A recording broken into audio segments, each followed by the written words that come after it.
What's good, people? Samurai Lee here, back for another fight talk. I was supposed to record on earlier in the week, but I've been very busy. Had a very good interview with Jack Healy on his pro debut, so I'll check that out. I'm going to start with last week's boxing. Anthony Crolla retaining his lightweight title in a great fight against Ismael Barroso. He took some punishment early on in the fight, and Barroso came to finish him. He tried to get Crolla out of there. Crolla covered up well, took one or two shots, but on the whole I think his game plan was excellent, because you saw Barroso slow down. He couldn't keep up that pace for longer than 4 rounds, and then Anthony Crolla stepped it up and managed to get him out of there. Sensational performance from him, and moving on to bigger and better things for him now. Derek Chisora challenged Kubrat Pulev for the European title. I wasn't really impressed with either fighter. Pulev got the win on a split. One of the judges gave Derek Chisora, I think 7 rounds. I don't know what fight they were watching. I had it clearly 9 rounds to 3 for Pulev, and that might have been a bit generous for Derek. It could have been 10-2. A lot of people I saw gave it 10 rounds to 2. I wasn't impressed with either of them. Derek Chisora, bless him, he's not quite that level. I believe he's a great domestic fighter. He may be in the middle of domestic and European. When he fights the bigger guys with the better jabs, he doesn't seem to be able to get on the inside and get his shots off. He's never been a one-punch knockout man, so he doesn't have that in his arsenal. He's just a really good domestic level and maybe slightly above domestic level fighter, but I don't think he'll ever really excel at that sort of European or Commonwealth title level. Amir Khan over in Las Vegas against Canelo Alvarez fought really well.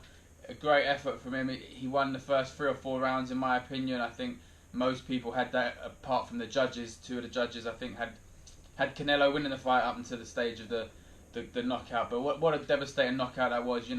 It was a great shot that left Khan unconscious, and I think it would have left most people unconscious. Stepping up in 2 weights for the first time, it was a big risk for Khan. But he did himself justice. I didn't like the way sort of Kell Brook decided to try and pipe up after the fight and had an opinion or so, and then sort of backtracked, and I just found it a little bit insulting and a little bit, I think he may have spoken himself and talked himself out of a fight with Amir Khan now, because it was a bit disrespectful to be talking about someone when they're asleep still. It's a bit disrespectful. I wasn't really a fan of that, especially when Khan has stepped up 2 weights. Reminded me a little bit of Conor McGregor. Stepped up the weights, didn't work, but there's no shame in defeat once you're trying something, so no shame for Amir Khan whatsoever. UFC Rotterdam happened on the Sunday. That was a great card as well. Hometown favourites were on the card. Overeem, Struve, Jermaine Durandamy all got really good victories, as did Gunny Nelson. But Stefan Struve's knockout of Bigfoot Silva, I think it shows Bigfoot Silva. I think it's time to hang up the gloves. I don't really like to say that about people, but when he's, I think he's won. He maybe have won 1 in his last 7, or I know he had the no contest. It's not something I think he should really be going through. Knockouts like that, and they're not good for you. And getting as many as he has been getting, I think it's time to hang him up. Alistair Overeem, I predicted he'd get a knockout of Andrei Arlovski, and he did. Great front crane kick that he hit him with, and then finished him off with ground and pound on the floor. So I think Alistair Overeem looked really good, and he's moving now really close into title contention, so that's a good sign for him. Moving on, this week, UFC 198, what a stacked card that is in Brazil. On the prelims, you've got Little Nog and Patrick Cummins. That's just on the Fight Pass prelims. Moving up the card, John Lineker, Rob Font, Trinaldo against Yancy Medeiros is on the prelims. There are so many fights, it is unreal. And that's not even mentioning the fact that Anderson the Spider Silva against Uriah Hall has been pulled at 4 days' notice because of illness to Anderson Silva. It's one that could possibly happen later in the year. UFC 200 was thrown about whether Anderson will be fit enough for then after undergoing gallbladder surgery is another thing. But I really want to see that fight, so I'm a bit gutted it's been pulled from this card. But what can you do? Nate Marquardt is also against Thiago Santos on the prelims, and the feature bout on the prelims, Damian Maia against Matt Brown. Now this is a great fight. Damian Maia, obviously a really, really high level black belt in jiu-jitsu, but over the last few years his boxing has come on, you know. And Matt Brown has got a chin like no other. So the game plan for Maia has to be to take him down. Brown will want to stand and bang like he does in most fights. It's an interesting one. I think if Brown can keep it standing, he could definitely finish Damian Maia. But if Maia can get him down, I think he could submit Brown. So it's a really good fight. I'm really looking forward to that fight. On the main card, you have Brian Barberena against Wally Alves. Wally Alves is a big Brazilian favourite. I think he's 10-0. And Barberena is the guy that choked out Sage Northcutt in his last fight. So he's coming off a good victory. Another good fight, you know, that from the top to the bottom, there are good fights all throughout this card. Shogun Hua returns. You know, he's fighting Corey Anderson, which is the biggest fight of Corey Anderson's career so far, no doubt. But Shogun, you know, he's only 34, but he's been in so many wars through Pride and through the UFC. I think time's starting to catch up with him a little. I know he'll want to do it for his Brazilian hometown, his own country. He'll want to get the victory. But I think Corey Anderson could pull off a bit of a shock defeat, the same way Ovince St. Preux did when he fought Shogun. I don't like to bet against Shogun because he's a legend in the sport and has been around and done everything. But I just think it may be coming to a time where his career is dwindling down. His last fight he won, I believe, against Little Nog. Before that, he had a couple of losses, and he's had quite a few losses lately. So, you know, big fight for Shogun at home. If he can get a victory, you know, excellent. But I think Corey Anderson can pull off an upset here and get the victory.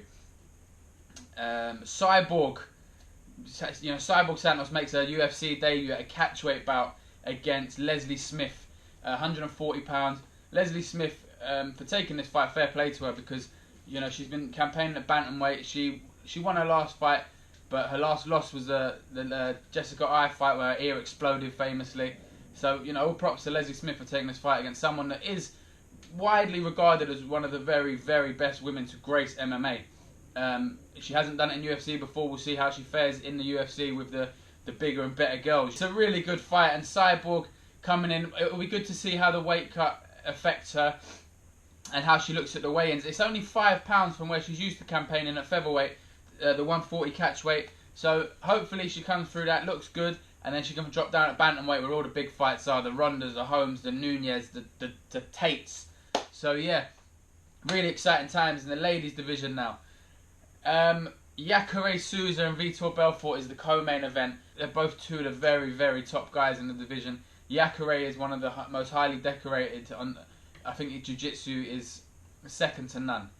You know, I believe he's better than Vitor on the ground. Vitor's very high level himself, but I'd imagine Jacare would prefer to get it to the ground and try and dominate in the ground or in the clinch. And if he can do so, he can make it a hard work for Vitor. But Vitor, you know, he's sort of had the second coming of Vitor, if you will. The kicks he's knocking people out with, Luke Rockhold, Michael Bisping. He's knocked Dan Henderson out with his hands not long ago. The second coming of Vitor Belfort, it could be another step up for him and another title fight if he can get the victory. So really interesting fight. The main event, Fabricio Werdum, Stipe Miocic. What a fight this is. It's a fight that Miocic obviously wanted, not only for the title, but he believes he can beat Werdum. Fabricio Werdum has done really well since winning the title from Kane. It's a fight that I think it can go either way. You know, Stipe's last loss was Junior Dos Santos, so no shame in that. Since then, he's beat Mark Hunt and Andrei Arlovsky. So he wants to get whether he deserves it or not is another thing. I've seen quite a few people saying that he's only beat Arlovsky and Mark Hunt to get a title shot. You know, that may be true, but at the same time, Cain Velasquez wasn't fit to fight for it at the time. So I think it's a good fight. Werdum's been excellent since his return to the UFC. He's won all 6 of his bouts back in the octagon. He's the heavyweight champion, and it would be a brave man to bet against him to defend his title in his hometown of Brazil, his home country of Brazil rather. So I think Werdum will defend his title. I think he'll get the victory.